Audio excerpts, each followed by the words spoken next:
விநாயகர் அறிவும் அருளும் நிறைந்த கதை. பண்டைய காலத்தில் உலகில் குழப்பமும் அகந்தையும் அதிகரித்தது.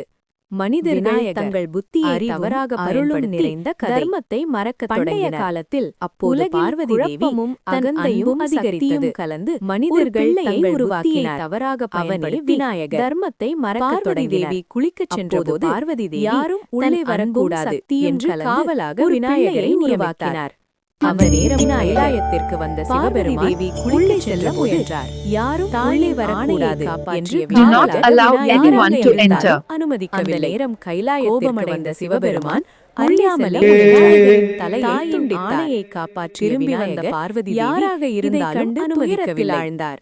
கோபமடைந்த சிவபெருமான் அறியாமலே விநாயகரின் உயிரின் தலையை கொண்டு வந்து இவனுக்கு பார்வதி தேவி இதென்று துயரத்தில் ஆழ்ந்தார். முதலில் காணப்பட்ட சிவபெருமான் யானையின் தலையுடன் விநாயகர் மீண்டும் தலையை கொண்டு வந்து இவனுக்கு சிவபெருமான் அருளினார்.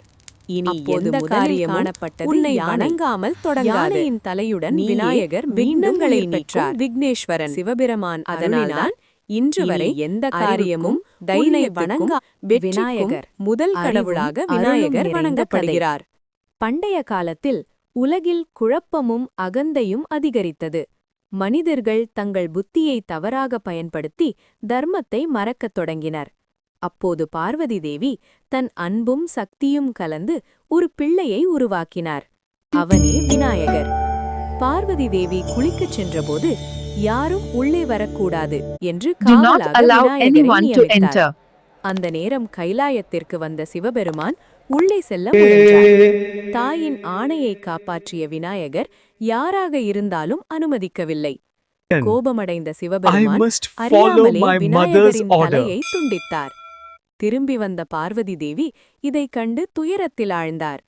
உடனே சிவபெருமான் உலகில் முதலில் காணப்படும் உயிரின் தலையை கொண்டு வந்து இவனுக்கு பொருத்துங்கள் என்றார்.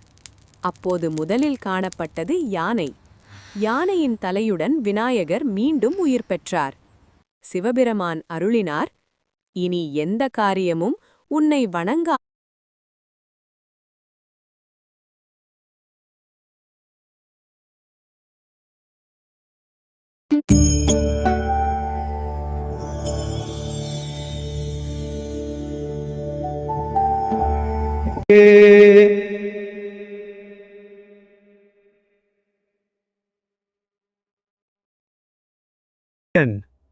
I must follow my mother's order.